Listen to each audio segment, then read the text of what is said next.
Ini pendapat yang kita kuatkan. Salah satu sisi-sisi yang menguatkan pendapat tersebut demikian. Kemarin sudah disebutkan hadisnya dan kemudian secara pemaknaan tafsir seperti ini.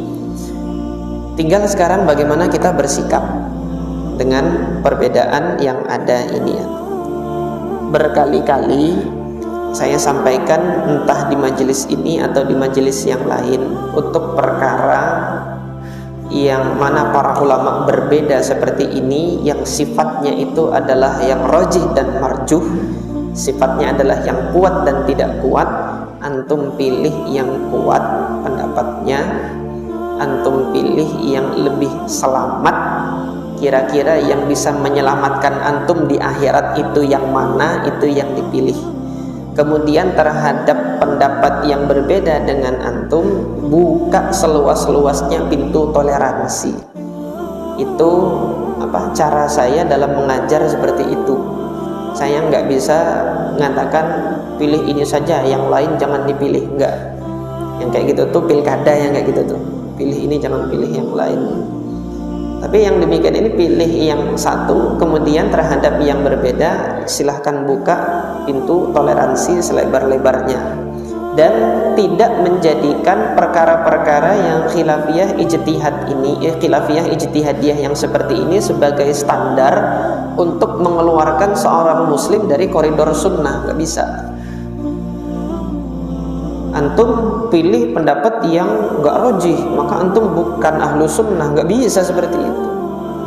Ini kemarin subhanallah ada salah seorang ikhwah tanya ke saya, Ustadz ini loh, saya ketika sholat di satu masjid, yang mana masjid tersebut kunut subuh gitu loh, ada yang mengatakan sama saya, antum jangan sholat di masjid yang kunut subuh, nanti keimanan antum terpengaruh gitu.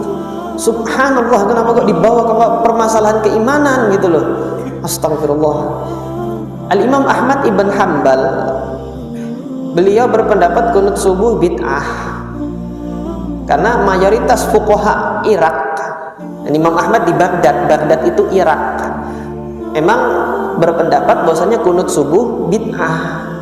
Tetapi ketika beliau belajar mengambil hadis ke Mekah, di belakang para a'immah yang di Mekah, pendapatnya Ahlul Hijaz di Mekah dan Madinah, para salaf di Mekah dan Madinah itu menyatakan kunut subuh itu sunnah gitu. Imam Malik kunut subuh sunnah, kunutnya itu sebelum ruku, itu Imam Malik. Bedanya dengan Imam Syafi'i di Mekah, kunutnya itu setelah ruku.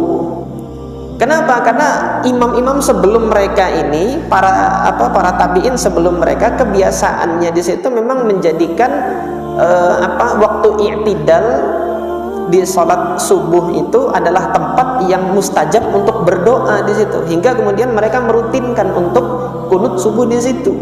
Nah, ketika Imam Ahmad ibn Hanbal berada di Mekah, di belakang imam yang berkunut ikut kunut. Pertanyaannya, apakah Imam Ahmad bin Hanbal terpengaruh keimanannya gitu kan? Jadi luntur keimanannya gara-gara ikut kunut di belakang para imam yang berkunut di Mekah. Nah, yang demikian ini kalau nanti antum masih penasaran, di mana Imam, masa gitu Imam Ahmad? Sudah, ini yang menukilkan Syekh Muhammad ibn Shalih Al-Utsaimin dalam kitab beliau Syarah Mumti. Buka situ, nggak bisa buka, belajar bahasa Arab dulu gitu. Ini saya jadi marah-marah kayak gitu. Kalau kita menjadikan perkara yang seperti ini perkara yang menyekat-nyekat umat, ini jangan sampai perkara yang khilafiyah ijtihadiyah ini jangan sampai kita jadikan sebagai patokan standar bahwasanya yang sana sesuai sunnah, yang sini tidak sesuai sunnah. Nggak bisa seperti itu kan. Nah, tetapi kaidahnya ini sebagaimana kemarin sudah saya sampaikan, perkataannya Al-Imam Aun ibn Abdillah ibn Utbah ibn Mas'ud. Ini berarti kan cucu ponakannya Abdullah bin Mas'ud, salah seorang ulama Kufah, ahli hadis di Kufah, perawi hadis di Kufah, saudara dari Al-Imam Ubaidullah ibn Abdillah ibn Utbah bin Mas'ud. Ini faqihnya ahli Madinah, punya saudara yaitu Imam Aun ibn Abdillah, dan beliau berada di Kufah.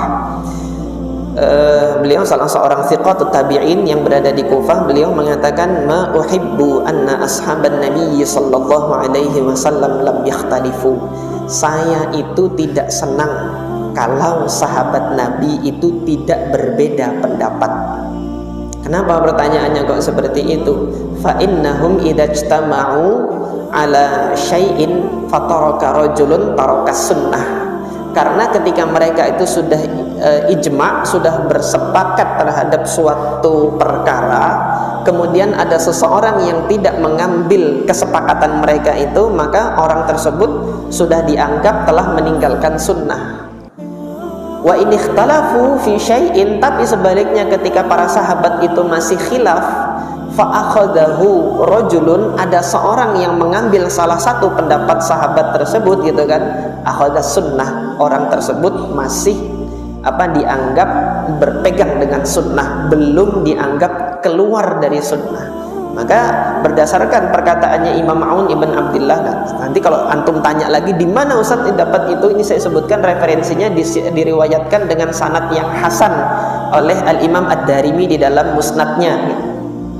Halaman berapa itu? Cari sendiri, tanya terus nanti, cari sendiri gitu loh di pokoknya saya sebutkan referensinya, buka di dalam musnad Al-Imam Ad-Darimi, diriwayatkan oleh Al-Imam Ad-Darimi dari Al-Imam Yazid ibn Harun, dari Al-Imam Abdurrahman Al-Mas'udi, dari Aun ibn Abdillah ibn Uqbah bin Mas'ud, dan ini perkataan beliau yang kita ambil kaidah di sini, bahwasanya selama seseorang itu masih ada salafnya di dalam suatu perkara, nggak bisa kita mengeluarkan orang tersebut dari koridor sunnah, dan dia masih ahlus sunnah wal jamaah. Inilah makna dari al-ikhtilaf rahmah. Ikhtilaf, perbedaan pendapat para ulama itu adalah rahmatnya Allah, bukan hadis ini, tetapi ini adalah ungkapan. Kenapa kok dikatakan rahmat? Karena ketika masih berpegang salah satu dari